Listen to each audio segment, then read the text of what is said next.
সরকারি চাকরিতে নিয়োগের ক্ষেত্রে কোটা পদ্ধতি সংস্কারের দাবিতে পুলিশের ব্যারিকেড ভেঙে রাজধানীর শাহবাগ মোড়ে অবস্থান নিয়েছেন আন্দোলনকারী শিক্ষার্থীরা।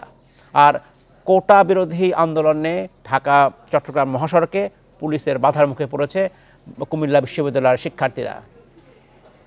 এদিকে সরকারি চাকরিতে কোটা বাতিল করে জনপ্রশাসন মন্ত্রণালয় পরিপত্র অবৈধ ঘোষণা করে হাইকোর্টের দেয়া রায়ের মূল অংশ প্রকাশ করা হয়েছে। এতে বলা হয়েছে সরকার চাইলে কোটা বাড়াতে বা কমাতে পারবে।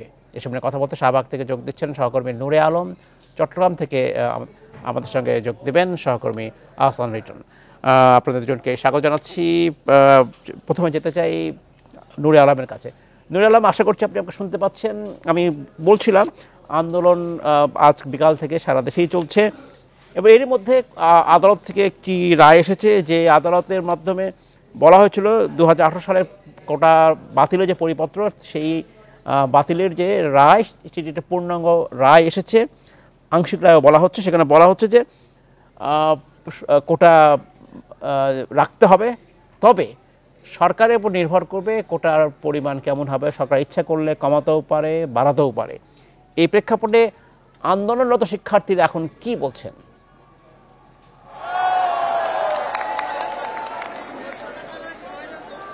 আন্দোলনকারী যারা শিক্ষার্থী রয়েছে তাদের সাথে আমার এই বিষয়টি নিয়ে কথা হয়েছে। তারা যেটি বলছেন, তাদের আনুষ্ঠানিক বক্তব্য তারা রাত 8:30টার সময় দিবেন। এর আগে আমরা দেখি যে বিকেল 3:30টা থেকে শিক্ষার্থীরা ঢাকা বিশ্ববিদ্যালয়ের কেন্দ্রীয় গ্রন্থাগারের সামনে জড়ো হতে থাকেন।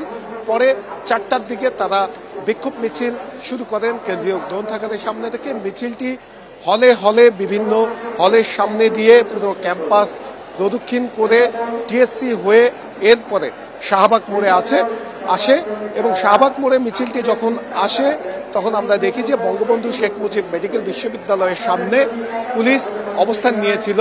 তখন শিক্ষার্থীরা পুলিশের ব্যারিকেড ভেঙে তারা ইন্টারকন্টিনেন্টাল পর্যন্ত চলে যায়।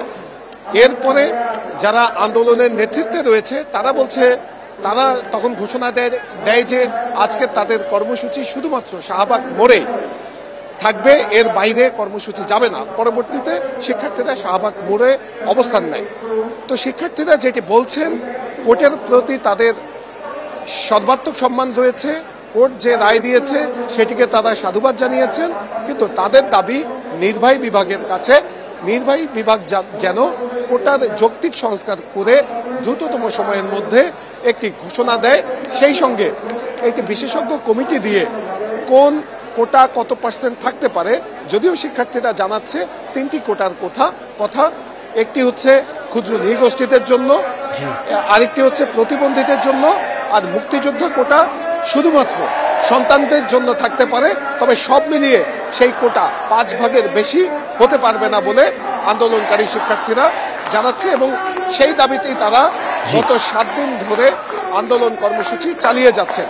আর আজকে যে কর্মসূচি ছিল সেটি তারা গতকাল রাতেই ঘোষণা দিয়েছে এবং শিক্ষার্থীরা শুনতে পাচ্ছি, দুঃখিত, শুনতে পাচ্ছি, বলুন নূরে আলম, শুনতে পাচ্ছি। গতকাল রাতেই তারা ঘোষণা দিয়েছিল। দুঃখিত, আমাকে কি শোনা যাচ্ছে? শুনতে পাচ্ছি নূরে আলম, শুনতে পাচ্ছি, বলুন। নূরে আলম, আপনি অপেক্ষা করুন, আমি আমাদের আরেকজন সহকর্মী আছেন চট্টগ্রামে, তার কাছে একটু শুনে আসি। আহসান রিটন আছেন চট্টগ্রামে, তার কাছে শুনে এসে আমি আপনার কাছে আবারও আসবো, আপনি আমার সাথেই থাকবেন। আহসান রিটন, আপনার কাছে জানতে চাচ্ছি চট্টগ্রামের কি অবস্থা আজকে।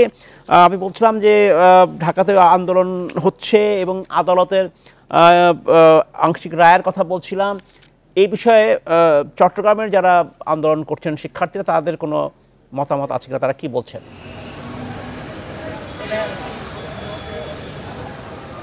না, আপনি জানেন যে আজকে বিকেল 3টার দিকে চট্টগ্রামের যে পুরো রেল স্টেশন আছে সেখানে আসলে শিক্ষার্থীরা যারা কোটা বিরোধী ছিলেন তারা আসলে অবস্থান নিয়েছিলেন এবং তারপরে তাদের আজকে আসলে লক্ষ্য ছিল তারা টাইগার পাস মোড় এলাকায় বসবেন। আপনি জানেন যে চট্টগ্রাম শহর অত্যন্ত গুরুত্বপূর্ণ একটি মোড়, নগরের টাইগার পাস মোড়। সেই মোড়ে আসার কথা ছিল, কিন্তু তাদেরকে রেলওয়ে পলো গ্রাউন্ড মাঠে পাশ দিয়ে আসার পরে তাদেরকে আসলে পুলিশ আটকে ফেলে, দুদিক থেকে তাদেরকে আসলে অনেকটা ঘিরে ফেলে। এরপর পুলিশের সঙ্গে তাদের অনেকক্ষণ বাকবিতণ্ডা হওয়ার এক পর্যায়ে পুলিশ আসলে তাদেরকে লাঠিচার্জ করে এবং লাঠিচার্জ করার পরে যে আন্দোলনরত শিক্ষার্থীরা সেখান থেকে বেরিয়ে এসে তারা আবার চট্টগ্রামের টাইগার পাস অভিমুখে হাঁটতে থাকে। পরবর্তীতে পুলিশ তাদেরকে একেবারে ধাওয়া করে চট্টগ্রামের যে 2 নম্বর গেটের এলাকা আছে, অর্থাৎ আমরা এই মুহূর্তে যে জায়গাটাতে আছে এখানে তাদেরকে নিয়ে আসা, এবং এখানে আসার পর আমরা দেখলাম যে পুলিশ আবার অজ্ঞাত কারণে সেই শিক্ষার্থীদের উপর আবার কিছুক্ষণ লাঠিচার্জ করে, এবং লাঠিচার্জ করার পর তারা বাইজিদের দিকে চলে যায়। পরে কিছুক্ষণ পর আবার দেখলাম যে আমরা একেবারে সদল বলে তারা এই মোড়ে আসেন, এবং কিছুক্ষণ আগ পর্যন্ত অর্থাৎ মিনিট 10 আগ পর্যন্ত এই যে মোড় এটি আসলে উত্তাল ছিল, এখানে কোনো গাড়ি ঘোড়া ছিল না, লোকারণ্য ছিল। আমরা দেখেছি আজকে বৃহস্পতিবারে যে সমস্ত মানুষজন তাদের অফিস আদালত থেকে তাদের গন্তব্যে ফিরছিলেন, তাদের আসলে চরম যে ভোগান্তি সেটি একেবারে তুঙ্গে ছিল। আমরা এখন থেকে মিনিট 5 আগে আমরা দেখেছি শিক্ষার্থীরা এখান থেকে উঠে গেছে, পুলিশ তাদেরকে নানাভাবে তাদেরকে বোঝানোর চেষ্টা করেছে, কিন্তু তারা যেটি বলছেন সেটি হচ্ছে মুক্তিযোদ্ধাদের প্রতি তাদের কোনো অসম্মান নেই, তারা মুক্তিযোদ্ধাকে সর্বোচ্চ সম্মান করে, কিন্তু যে কোটা রয়েছে সেই কোটাকে তারা আসলে পুরোপুরি মানতে চান না। তারা বলছেন যে সেই কোটাটিকে সংস্কার করা হোক, তাহলে যে মেধাবী শিক্ষার্থী রয়েছে তারা সেখানে চাকরিতে স্থান পাবেন। আমরা দেখেছি কিছুক্ষণ আগে তারা এই স্থানটি ছেড়ে দিয়েছেন, এবং স্থানটি ছেড়ে দেওয়ার পর আমরা দেখছি আসলে দীর্ঘক্ষণ ধরে অর্থাৎ 3 ঘন্টার মতো যে গাড়ি আটকে ছিল সেগুলো এখন যাচ্ছে। শিক্ষার্থীরা আমরা যেটুকু জেনেছি সেটি হচ্ছে চট্টগ্রামের যে 1600 রেলওয়ে স্টেশন রয়েছে সেখানে তারা অবস্থান নেবেন, এবং সেখানে আজকের দিনে যে কর্মসূচি রয়েছে সেটি তারা শেষ করে হয়তো আগামীকালকে কিংবা পরবর্তীতে কি সিদ্ধান্ত দেয় সেটি তারা জানবেন। আমরা অপেক্ষায় আছি যে তাদের। ধন্যবাদ আপনাকে। আমি আরেকবার যেতে চাই সহকর্মী নূরে আলমের কাছে, যিনি আছেন শাহবাগে। নূরে আলম, আপনার কাছে জানতে চাচ্ছিলাম, আপনি বলছেন যে 8:30 নাগাদ নতুন কর্মসূচি ঘোষণা করবে শিক্ষার্থীরা। নিশ্চয়ই আমরা ততক্ষণ মতো অপেক্ষা করব। যে বিষয়টা জানতে চাচ্ছি, আজকে আদালতের যে সিদ্ধান্তটা একটু আগে আমরা জানতে পারলাম রায়টির প্রকাশ করার মাধ্যমে, এর ফলে কি শিক্ষার্থীদের সাথে তাদের যে দাবি সেটা অনেকটাই মিলে যায় কিনা? এই অর্থে যে আপনিও বলছেন যে শিক্ষার্থীরা যারা আন্দোলন তারা বলছেন যে কোটা থাকতে পারে, সেটা খুব যৌক্তিক হারে হতে হবে এবং সব কোটা মিলিয়ে 5% বেশি হবে না, তাই তো বলছেন তারা? হ্যাঁ, শিক্ষার্থীরা শুরু থেকেই বলছেন যে তাদের যে আন্দোলন, তাদের যে দাবি সেটি আদালতের কাছে নয়, সেটি নির্বাহী বিভাগের কাছে। কারণ কোটা সংস্কারটি নির্বাহী বিভাগই করতে পারে। তারা বলছেন যে কোটার যে যৌক্তিক সংস্কার সেটি আসলে দ্রুততম সময়ের মধ্যে করতে হবে। আর আজকে আদালতও সেটি বলে দিল, তাহলে কিছুটা ক্ষেত্রে শিক্ষার্থীদের বক্তব্যের সাথে কিছুটা মিল এখানে রয়েছে। তো শিক্ষার্থীরা যেটি বলছেন যে তাদের যেটি মূল দাবি সেটি হচ্ছে যে এখন যে কোটাগুলো প্রয়োজন সেই কোটাগুলো রেখে বাকি কোটাগুলো অযৌক্তিকভাবে সেগুলো বাতিল হয়ে যাওয়া অনেক আগেই প্রয়োজন ছিল। এর আগে 2018 সালেও শিক্ষার্থীরা আন্দোলন করেছিল, তখনও কিন্তু তারা কোটা সংস্কারের আন্দোলন করে, কিন্তু তখন কোটা বাতিল করে দেয়া হয়। এরপরে আবার এই গত 5 জুন হাইকোর্ট সরকারের সেই 18 সালের যে পরিপত্র ছিল সেই পরিপত্রটি বাতিল করার পরে শিক্ষার্থীরা তখন আন্দোলনে নামে, এবং তারা শুরু থেকেই বলছিল যে হাইকোর্টের প্রতি তাদের যথেষ্ট সম্মান রয়েছে, কিন্তু এই নির্বাহী বিভাগ চাইলে তারা এই কোটার যৌক্তিক একটি সমাধান করতে পারে। আর সেই দাবিতেই তারা আন্দোলন কর্মসূচি চালিয়ে যাচ্ছে। গত 7 দিন ধরে শাহবাগ মোড় তারা অবরুদ্ধ করে রাখছে। আজকে 3 ঘন্টার বেশি সময় হয়ে গিয়েছে। গতকাল 8 ঘন্টা সময় ধরে তারা শাহবাগ মোড় অবরুদ্ধ করে রেখেছিল। শুধু শাহবাগ মোড় নয়, সারা বাংলাদেশের যেসব সরকারি বিশ্ববিদ্যালয় রয়েছে সেই বিশ্ববিদ্যালয়গুলোর সামনের যে সড়কগুলো রয়েছে সেই সড়কগুলো তারা অবরুদ্ধ করে, সেই সঙ্গে মহাসড়ক অবরুদ্ধ করে। বলা চলে যে গত 7 দিন ধরে দেশে এক ধরনের অচল অবস্থা বিরাজ করছে। তানভীর খন্দকার, আপনার কাছে যেতে চাই, কুমিল্লার অবস্থা জানতে চাই। আমরা দেখছিলাম সংবাদে আজকে প্রথম কুমিল্লা থেকেই কোটা বিরোধী যে ছাত্ররা আন্দোলন শুরু করার খবর আমরা পাই, এবং সেখানে পুলিশের সাথে এক ধরনের পুলিশ ব্যারিকেড দিয়েছে এবং বাধা দিয়েছে ছাত্রদেরকে বা আন্দোলনকারীদেরকে। সেখানকার সর্বশেষ অবস্থা জানতে চাই।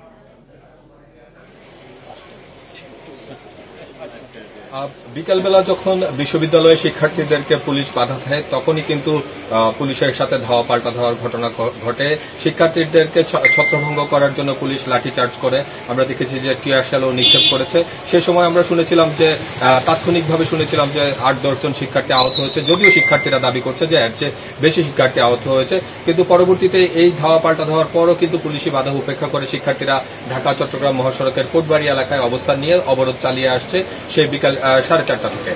তো এখনো পর্যন্ত কিন্তু সেখানে যে অবরোধ সেটি কিন্তু চলমান আছে। শিক্ষার্থীরা মাঝপথে দাঁড়িয়ে কিন্তু তারা কোটা সংস্কারের যে আন্দোলন করে আসছে সেই আন্দোলনের স্লোগান দিয়ে কিন্তু মহাসড়ক অবরোধ করছে। আর শিক্ষার্থীরা যেটি বলছে যে তাদের দাবি যদি মেনে নেওয়া হয় তাহলে তাদের এই মহাসড়ক অবরোধ করার কোনো প্রশ্নই আসে না। তারা তাদের কর্মসূচি, ঢাকা থেকে যেটি কর্মসূচি দেওয়া হবে সেই কর্মসূচি অনুযায়ী তারা কিন্তু এই কুমিল্লাতে কর্মসূচি পালন করবে। আর একটি বিষয়ে তারা আরো যেটি বলছে যে কুমিল্লা বিশ্ববিদ্যালয়ের যে ঘটনা ঘটেছে সেই ঘটনায় আসলে তারা প্রশাসনের কাছে জানতে চেয়েছে যে এই ধরনের ঘটনা কেন ঘটলো, কারণ বিগত কয়েকদিন যে আন্দোলন হয়েছে সেখানে কিন্তু পুলিশ বাধা দেয়নি। তবে আজকে যেটি পুলিশ শিক্ষার্থীদেরকে শান্ত করার জন্য বলছিল যে ঢাকা চট্টগ্রাম মহাসড়ক, এই মহাসড়কটিকে আসলে যেন যানজট তৈরি না হয় বা চলাচলে বিঘ্ন তৈরি না হয়, তারা আসলে সেটি অবরোধ করতে দিতে চায় না। তারপরেও তারা শিক্ষার্থীদের সাথে কথা বলেছিল। তো শিক্ষার্থীরা বলছে যে যেহেতু কোটা সংস্কারের আন্দোলন সারা দেশেই হচ্ছে, তারা ঢাকা চট্টগ্রাম মহাসড়ক অবরোধ করে আন্দোলন করে আসছিল, তারা মহাসড়কে উঠতে চায় এবং সে কারণেই কিন্তু পুলিশ তাদেরকে বাধা দেয়। তো এখনো পর্যন্ত আন্দোলন চলছে, কতটা নাগাদ আন্দোলন চলবে সেই বিষয়ে কিন্তু এখনো কোনো সিদ্ধান্ত হয়নি। শিক্ষার্থীরা যেটি জানিয়েছে যে ঢাকা থেকে যে কেন্দ্রীয় কর্মসূচি হয় সে অনুযায়ী কিন্তু তারা বিগত দিনগুলোতে কর্মসূচি পালন করে আসছে। ধন্যবাদ। আমরা ঢাকায় যাব, যেখানে আছেন সহকর্মী নুরে আলম, তার কাছে সর্বশেষ সংবাদ নেব। তার আগে আমি আরেকবার যেতে চাই চট্টগ্রামে আহসান লিটনের কাছে। আহসান লিটন, আপনার কাছে জানতে চাচ্ছিলাম আজকে সারাদিনে চট্টগ্রামে বড় ধরনের কোনো অপ্রীতিকর ঘটনা ঘটলো কিনা এই কোটা বিরোধী আন্দোলনকে কেন্দ্র করে?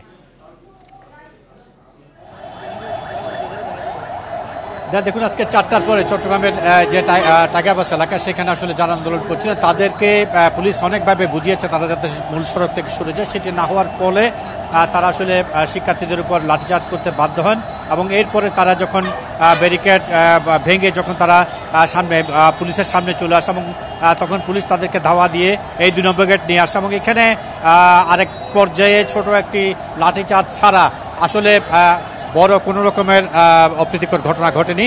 তবে যেটি ছিল সেটি হচ্ছে, আপনি জানেন যে আজকে বৃহস্পতিবার মানুষ আসলে অফিস আদালত করে তারা আসলে তাদের গন্তব্যে ফিরছিলেন, কিন্তু আমরা দেখেছি নারী পুরুষ থেকে শুরু করে অসংখ্য মানুষ তারা আসলে ঘন্টার পর ঘন্টা রাস্তায় দাঁড়িয়েছিলেন। অসংখ্য গাড়ি রাস্তার চতুর্পাশে দাঁড়িয়েছিল এবং সেটি অন্তত 3 থেকে 4 ঘন্টার ঠাঁই দাঁড়িয়েছিল এবং আমরা তখন দেখেছি অনেক নারী পুরুষ তাদের ছোট ছোট বাচ্চা নিয়ে তারা আসলে হেঁটে মাইলকে মাইল হেঁটে তারা গন্তব্যে গেছেন।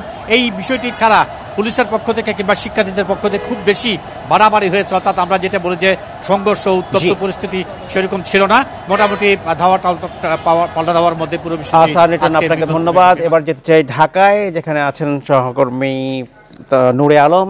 নুরে আলম, আপনার কাছে জানতে চাইবো সর্বশেষ অবস্থা কি, কারণ আপনি শুনছিলেন চট্টগ্রাম থেকে এবং কুমিল্লা থেকে সহকর্মীরা বলছেন যে সেখানকার আন্দোলনকারীরা বলছেন ঢাকা থেকে যে সিদ্ধান্ত হবে সেই অনুযায়ী তাদের পরবর্তীতে কার্যকলাপ তারা ঠিক করবেন। এটা নিশ্চয়ই আপনার কাছে জানতে চাইবো। আরেকটি বিষয় আপনার কাছে জানতে চাইবো যে একই সাথে সরকারি বিশ্ববিদ্যালয়গুলোতেও কিন্তু চলছে শিক্ষক এবং কর্মচারীদের ধর্মঘট চলছে, যে সেখানেও একেবারে পড়াশোনা নেই। সেটাও তো একটা বড় সংকট তৈরি করেছে শিক্ষার ক্ষেত্রে, যদি শুধুমাত্র যে শিক্ষার্থীদের আন্দোলন নয়, সেখানে কোনো রকম আভাস আছে কিনা, সরকার পক্ষ আন্দোলনকারী শিক্ষকদের সাথে বসতে চায় কিনা বা বসার আলোচনার কোনো প্রস্তাব এসছে কিনা? আমি যদি সবশেষ শাহবাগের অবস্থা একটু দেখাই তাহলে বোঝা যাবে যে প্রায় 3.5 ঘন্টা ধরে এই শাহবাগ মোড় অবরুদ্ধ করে রেখেছে শিক্ষার্থীরা। তারা আমাদেরকে যেটি জানিয়েছেন যে 8:30টার দিকে একটি সংবাদ সম্মেলন করে তারা তাদের পরবর্তী কর্মসূচি ঘোষণা করবে। তারা বলছেন যে যতক্ষণ পর্যন্ত নির্বাহী বিভাগের কাছ থেকে সুস্পষ্ট ঘোষণা না আসবে কোটা সংস্কারের, ততক্ষণ পর্যন্ত তারা তাদের আন্দোলন কর্মসূচি চালিয়ে যাবেন। বলা চলে যে একদিকে শিক্ষার্থীদের কোটা সংস্কার আন্দোলন, অন্যদিকে শিক্ষকদের সর্বজনীন পেনশন নীতি প্রত্যয় স্কিম প্রত্যাহারের দাবিতে ক্লাস পরীক্ষা বর্জন, দুটি আন্দোলনের কারণে দেশের সব সরকারি বিশ্ববিদ্যালয়ে অচল অবস্থা বিরাজ করছে। শিক্ষকদের আন্দোলন নিয়ে যদি বলি, তারা আজকে 11তম দিন তারা কর্মবিরতি পালন করছেন, কিন্তু এখন পর্যন্ত আমরা দেখিনি যে কোনো আনুষ্ঠানিক আলোচনা নীতি নির্ধারণী পর্যায়ের সাথে তাদের হয়েছে। সেটির আভাস আমরা পেয়েছিলাম, তথ্য আমরা পেয়েছিলাম গত সপ্তাহে আওয়ামী লীগের সাধারণ সম্পাদক ওবায়দুল কাদেরের সাথে একটি বৈঠক হওয়ার কথা ছিল, কিন্তু সেই বৈঠকটি পদ্মা সেতু সংক্রান্ত সভার কারণে অনুষ্ঠিত হয়নি। এর ফলে শিক্ষকরা প্রতিদিনই দুপুর 12টা থেকে 1:30টা পর্যন্ত বিভিন্ন বিশ্ববিদ্যালয়ে অবস্থান ধর্মঘট পালন করছেন। এখন পর্যন্ত ওই সংকটের কোনো সমাধানের আভাস আমরা পাইনি। সেই সঙ্গে শিক্ষার্থীদের যে কর্মসূচি চলছে সেটি শিক্ষার্থীরা বলছেন যে কোটার সংস্কার যৌক্তিকভাবে 5 ভাগ করা হোক, এবং সেটি নিয়ে যদি এখন সরকারের নীতি নির্ধারণী পর্যায় থেকে কোনো ঘোষণা দেওয়া হয় তাহলে তারা রাজপথ থেকে চলে যাবেন। অনেক ধন্যবাদ নূরে আলম, অসংখ্য ধন্যবাদ। আমাকে ধন্যবাদ জানাতে হচ্ছে আসান রিটন, ধন্যবাদ জানাতে হচ্ছে তানভীর খন্দকার। আপনারা ভালো থাকবেন, বিদায় নিচ্ছি। উজানের ঢল ও ভারী বৃষ্টিতে বিভিন্ন জেলায় আবারও বাড়তে শুরু করেছে নদ নদীর পানি। এতে দুর্ভোগ বাড়ার আশঙ্কায় বন্যা প্রবণ এলাকার বাসিন্দারা। তবে নদ নদীর পানি আরও কয়েকদিন বাড়লেও বন্যা পরিস্থিতির অবনতি হবে না বলে বলছে পানি উন্নয়ন বোর্ড। এসব আলোচনা করতে রাজধানীর মিরপুর থেকে যোগ দিচ্ছেন centre for participatory research and ডেভেলপমেন্টের প্রধান নির্বাহী মোহাম্মদ শামসুদ্দোহা। জনাব শামসুদ্দোহা, আপনাকে স্বাগত জানাচ্ছিলাম। বলছিলাম আবারও নতুন করে বন্যার শঙ্কা দেখা দিয়েছে। এটা প্রায়শই হচ্ছে বলা, ব্যাখ্যা দেওয়া হচ্ছে যে জলবায়ু পরিবর্তনের কুফল হিসাবে এগুলো হচ্ছে, আমরা ধরে নিচ্ছি আগামীতে এগুলোই হবে। সেভাবে কি আসলে পরিকল্পনা হচ্ছে কিনা? সেভাবে যদি প্রায় বলছি আমরা মানুষের বাসস্থান ডুবে যাচ্ছে বন্যায়, তাহলে বাসস্থানগুলো আসলে পরিবর্তন করা উচিত, বা এগুলোকে এমনভাবে তৈরি করা উচিত যে সহজেই বন্যা পানিতে তলিয়ে না যায়। সরকারের একটি ডেল্টা পরিকল্পনা আছে, 2100 সালের মধ্যে বলা হচ্ছে সেটা করা হবে, কিন্তু আসলেই কার্যকর কোনো ব্যবস্থা নেওয়া হচ্ছে কিনা। কারণ ধরেই নিতে হবে বোধহয় যে এমনই হবে যে বছরে 12 মাসের মধ্যে 6 মাসই বন্যা অবস্থা থাকবে। সেরকম কার্যকর কোনো ব্যবস্থা আসলে হচ্ছে কিনা? জি, অনেক ধন্যবাদ। আমরা সাম্প্রতিক সময়ে যে অবস্থাটা পর্যবেক্ষণ করছি যে বন্যা ফেজ ওয়াইজ হচ্ছে। আগে একটা সময় আমরা দেখতাম যে বন্যা বছরে একবার হতো, এখন দেখছি বন্যা এক স্পেল হয়ে যাওয়ার পর আরেক স্পেল হচ্ছে। এবং এই বন্যা হওয়ার পিছনে কতগুলো কারণ আছে। প্রথম কারণ হচ্ছে যে মৌসুমী বৃষ্টি, যেটা শুধু আমাদের দেশেই হয় না, আমাদের উজানে যারা আছে সেখানে প্রচুর বৃষ্টিপাত হচ্ছে। জি। এবং এটার সাথে জলবায়ু পরিবর্তনের একটা সরাসরি সম্পর্ক আছে, মানে স্বল্প সময়ে বেশি বৃষ্টিপাত, এবং ওই সমস্ত বৃষ্টির জমা পানি আমাদের মাধ্যমে, আমাদের দেশের মাধ্যমে সেটা ড্রেন আউট হয় বে অফ বেঙ্গল। আরেকটা হচ্ছে ওই সময়টাতেও বাংলাদেশে প্রচুর বৃষ্টিপাত হয়। এবং থার্ড কারণ যেটা হচ্ছে যে এই বৃষ্টির পানিটাকে ড্রেন আউট করার জন্য যে পর্যাপ্ত ড্রেনেজ সুবিধা থাকা উচিত ছিল অথবা দরকার ছিল, সেইটা বিভিন্ন প্রতিবন্ধকতার মাধ্যমে আমরা নষ্ট করেছি। যেমন হচ্ছে আমরা ড্রেনেজ সিস্টেমকে নষ্ট করেছি, আমাদের নদীগুলোকে আমরা দখল করেছি, নদী এবং নদীর সাথে যে সংযুক্ত খালগুলো ছিল সেগুলোকে আমরা নানাভাবে ইনফ্রাস্ট্রাকচার ডেভেলপমেন্ট অথবা হচ্ছে অন্যান্য কাজে আমরা ব্যবহার করছি। তার মানে হচ্ছে যে তিনটা বিষয়েই সমন্বিতভাবে বন্যার যে প্রাদুর্ভাব অথবা বন্যা যে একটার পর আরেকটা বন্যা হচ্ছে সেইটার সংক্রমণটা বাড়াচ্ছে। তো এইটার ফলে আমাদের যে কাজগুলো করা উচিত, যে আমরা দেখছি যে বন্যার পানিতে মানুষ ভাসছে, বন্যা একটার পর আরেকটা হচ্ছে, এবং আমরা এটার জন্য যে পরিকল্পনাগুলো নেওয়ার কথা সেগুলো নিচ্ছি কিন্তু বাস্তবায়ন হচ্ছে না। কারণ হচ্ছে যে আমার কাছে অনেক মনে হয় যে পরিকল্পনা তৈরি করা হচ্ছে এক ধরনের ডেভেলপমেন্ট ফ্যাশন, এবং এটা আমরা অনেক সময় বলি যে it's also business of development consultant, যে আমরা একটা পরিকল্পনা তৈরি করি, ডেভেলপমেন্ট পার্টনাররা আমাদেরকে বলেন পরিকল্পনা তৈরি করার জন্য, আমরা সবাই মিলে কিছু টাকা সেখানে ইনভেস্ট করে পরিকল্পনা তৈরি করি, কিন্তু পরিকল্পনাটা বাস্তবায়নের জন্য যে উদ্যোগ নেওয়া দরকার, যে ইনস্টিটিউশনাল ক্যাপাসিটি দরকার, যে রিফর্ম দরকার, সেটা আমরা করছি না। আরেকটা জিনিস আমি বলতে চাই স্পষ্টতই, যে আমরা যখন একটা ইম্প্যাক্টের কথা বলি, যেমন বন্যার কথা বলছি অথবা ফ্লাড বলছি, সাইক্লোনের কথা বলছি, আমরা সরাসরি বলি যে দিস ইজ ক্লাইমেট চেঞ্জ। অবশ্যই এটা ক্লাইমেট চেঞ্জের সাথে এটা সম্পৃক্ততা আছে, কিন্তু আমরা ডেভেলপমেন্টের যে ডিভাস্টেশন আমরা করছি এইটাকে ইগনোর করে ক্লাইমেট চেঞ্জের যে ক্রাইসিস সেটাকে আমরা নিরসন করতে পারবো না। ফর ইনস্টেন্স, ক্লাইমেট চেঞ্জের জন্য বৃষ্টি হচ্ছে, বন্যা হচ্ছে, কিন্তু আমরা যদি জলবদ্ধতা নিরসনের জন্য আমাদের ড্রেনেজ সিস্টেমকে ইমপ্রুভ না করি, যে সমস্ত নদী খাল দখল হয়ে যাচ্ছে সেগুলোকে যদি আমরা অবমুক্ত না করি, আমরা যে অর্থ ব্যয় করছি সেটার যথাযথ ব্যবহার সুনিশ্চিত না করি, তাহলে এই বিষয়গুলোকে পাশে রেখে ইগনোর করে শুধু ক্লাইমেট চেঞ্জকে দোষারোপ করে আমরা এই ক্রাইসিসকে সমাধান করতে পারবো। তাহলে বিড়ালের গলায় কে ঘন্টা বাঁধবে? এটা একটা বড় কনসার্ন, যে বিড়ালের গলায় ঘন্টা বাঁধবে কে। এবং আমরা সকলেই জানি কিন্তু যে প্রবলেমটা কোথায়, এবং আমরা সবাই হচ্ছে প্রবলেমটাকে এক পাশে রেখে আমরা অন্যকে দোষারোপ করার চেষ্টা করছি। আমরা যেটা করতে চাই, এই বিষয়ে বেশি আলোচনা হওয়া উচিত। এই বিষয়গুলোতে যখন আমাদের আলোচনা হবে, আমরা যখন প্রবলেমটা বুঝতে শিখবো, জানতে শিখবো, তখন আমার মনে হয় যে যে বিড়াল আছে সে কিছুটা সেন্সিটিভ হবে বলে আমরা আশা করছি। জি আর না হয় আমাদের আসলে এই দুর্দশার মধ্য দিয়ে যেতে হবে। তো আমরা আশা করছি যে জি নীতি নির্ধারক যারা আছেন, যারা এই ধরনের নীতি প্রণয়ন করেন, তারা আরো সচেষ্ট হবেন সেগুলো বাস্তবায়নের জন্য। অসংখ্য ধন্যবাদ মোহাম্মদ শামসুদ্দোহা আমাদেরকে আপনার মূল্যবান সময় দেওয়ার জন্য। যুদ্ধ অপরাধের দায়ে ইসরায়েলি প্রধানমন্ত্রী বেনিয়ামিন নেতানিয়াহুর বিরুদ্ধে আইসিসির গ্রেপ্তারি পরোয়ানা ঠেকাতে যুক্তরাজ্যকে চাপ দিচ্ছে যুক্তরাষ্ট্র। ব্রিটিশ গণমাধ্যম দ্য গার্ডিয়ানের এক তথ্যে এটা জানা গেছে।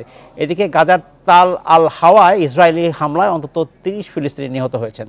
এসব নিয়ে আলোচনা করতে আমাদের সঙ্গে যোগ দিচ্ছেন রাজশাহী বিশ্ববিদ্যালয়ের আন্তর্জাতিক সম্পর্ক বিভাগের সাবেক সভাপতি ডক্টর সৈয়দ আব্দুল্লাহ মামুন। অধ্যাপক মামুন, আপনাকে স্বাগত জানাচ্ছি। আমি বলছিলাম যে আইসিসি যে গ্রেপ্তারি পরোয়ানার বিষয়ে আমরা সংবাদ মাধ্যমে জেনেছিলাম, সেই বিষয়ে যুক্তরাজ্যের উপর চাপ তৈরি করছে যুক্তরাষ্ট্র, এটা গার্ডিয়ান পত্রিকা সংবাদটা দিয়েছে। কিন্তু আমরা এর আগেও দেখেছি প্রকাশ্যেই যে এই আইসিসির যে তৎপরতা সেটার বিরুদ্ধেই আসলে মার্কিন যুক্তরাষ্ট্র কাজ করছে। তাতে মার্কিন যুক্তরাষ্ট্র খুব একটা আসলে লাভবান হবে কিনা, এই অর্থে বিশ্ব জনমত কিন্তু মার্কিন যুক্তরাষ্ট্রের পক্ষে নেই গাজা ইস্যুতে। দেখুন, আসলে যেটা হচ্ছে যে বিশ্ব জনমতের উপর ভিত্তি করে তো আসলে এখানে কোনো সিদ্ধান্ত হবে না। সিদ্ধান্ত হবে ডিপ্লোম্যাটিক চ্যানেল এবং ওয়ার্ল্ড গ্লোবাল পলিটিক্সে কোন গ্রুপ কিভাবে বিশ্ব রাজনীতিকে নিয়ন্ত্রণ করছে তার উপরেই কাজ করবে, এটা আমরা দেখছি। তো সেক্ষেত্রে এখানে ব্রিটেনের কি ভূমিকা হবে সেটি হলো গুরুত্বপূর্ণ। আপনারা জানেন ব্রিটেনের সরকারের পরিবর্তন ঘটেছে। ব্রিটেনের বর্তমান যে সরকার এসেছে, এখানে একটা চমকপ্রদ ঘটনা ঘটেছে যে ব্রিটেনের বর্তমান সরকার একজন ইহুদিকে অ্যাটর্নি জেনারেল হিসেবে নিয়োগ দিয়েছে, রিচার্ড হার্মার যার নাম। তিনি একজন মানবাধিকার কর্মী। ব্রিটেনের ইতিহাসে সাধারণত অ্যাটর্নি জেনারেল যারা হন তারা রাজনীতিবিদ থেকেই হন এবং পার্লামেন্ট মেম্বার থেকে হন। কিন্তু এবার যাকে নিয়োগ দেওয়া হয়েছে এই রিচার্ড হার্মার, তিনি কিন্তু এমপিও নন এবং কোনো রাজনীতিবিদও নন, তিনি একজন মানবাধিকার কর্মী। এবং তিনি যখন নেতানিয়াহুর বিরুদ্ধে এই গ্রেপ্তারি পরোয়ানাটা জারি হয় তার কিছুদিন পূর্বে, অর্থাৎ অক্টোবরে আক্রমণের পূর্বেই কিন্তু তিনি তার মানবাধিকার সংস্থার পক্ষ থেকে সফর করে এসেছিলেন। কাজে এখান থেকে আমার মনে হয় যে ব্রিটেনের যে বর্তমান প্রধানমন্ত্রী তিনি হয়তোবা নেতানিয়াহুর বিরুদ্ধে যে গ্রেপ্তারি পরোয়ানাটা সেটার পক্ষেই হয়তো কাজ করবেন, এই জন্য তার হাতকে শক্তিশালী করার জন্য এই হারমারকে নিয়োগ দিয়েছেন। আব্দুল্লাহ মামুন, নতুন সরকার যুক্তরাজ্যের লেবার সরকার কি তারা আসলে কি করতেই পারে সব কিছু মিলে? ইতিমধ্যে কিন্তু নতুন প্রধানমন্ত্রী কিন্তু গাজার বিষয়ে তারা ইসরায়েলের পক্ষেই তাদের অবস্থান নিয়েছেন। না, এটা হলো যে ঐতিহাসিকভাবে ব্রিটেন তো ইসরায়েলের পক্ষে থাকবে গ্লোবাল পলিটিক্স এর কারণে, কারণ ইসরায়েল নামক রাষ্ট্রটা তৈরি হয়েছে আপনার ব্রিটেন এবং মার্কিন যুক্তরাষ্ট্রের সমঝোতার ফল, যেটা আমরা জানি যে বেলফোর ডিক্লারেশনের মাধ্যমে সেকেন্ড ওয়ার্ল্ড ওয়ারে যে সমঝোতা, ইহুদি জিওনিস্টদের সাথে যে সমঝোতা তার অংশ হিসেবে। কাজেই ঐতিহাসিক ইসরায়েলের পক্ষে থাকা আর নেতানিয়াহুর পক্ষে থাকা কিন্তু এক নয়। আপনারা জানেন যে বর্তমানে গাজাতে নেতানিয়াহুর সরকার যে ধরনের গণহত্যা চালাচ্ছে, এতে কিন্তু নেতানিয়াহুর বিরুদ্ধেই কিন্তু তার নিজের দেশে আপনি দেখেন প্রতিবাদ হচ্ছে। কাজে ইহুদিরাও কিন্তু মানে তারা চাচ্ছে না যে এইভাবে যে গণহত্যাটা করুক। কাজে সেই হিসেবে ব্রিটেনের অবস্থানটা যদি নেতানিয়াহুর গ্রেপ্তারি পরোয়ানার পক্ষে যায়, এর অর্থ এই নয় যে ইসরায়েলের বিপক্ষে চলে গেল। এটা একটা সিকুয়েন্স। সেই হিসেবে আমার মনে হয় যে নতুন সরকার ইসরায়েলের পক্ষে তাদের অবস্থান ব্যক্ত করেছে, মানে এটা মিন করে না যে তারা নেতানিয়াহুর গ্রেপ্তারি পরোয়ানার বিপক্ষে। কারণ এটা নিয়ে আইসিসিতে একটা মামলা আছে, মামলাতে সুনাকের গভর্নমেন্ট সেই মামলার পক্ষে ছিলেন এবং বর্তমান আইসিসি আগামী 26শে জুলাই পর্যন্ত ব্রিটেনকে সময় বেঁধে দিয়েছে যে আগের সরকারের অবস্থানে তারা থাকবে কিনা। সেই ক্ষেত্রেই নতুন প্রশ্নটা এসছে গার্ডিয়ানে জিওফ্রে রবার্টসন যে আর্টিকেলটা লিখেছেন। শেষ করতে হচ্ছে অধ্যাপক মামুন, আপনাকে অসংখ্য ধন্যবাদ আমাদেরকে সময় দেওয়ার জন্য। এই ছিল এইটার স্পিকে ইন্ডিপেন্ডেন্ট টেলিভিশনের সব খবর। বিস্তারিত জানতে চোখ রাখুন ফেসবুক, ইউটিউব এবং এক্সে। সাথে থাকার জন্য ধন্যবাদ।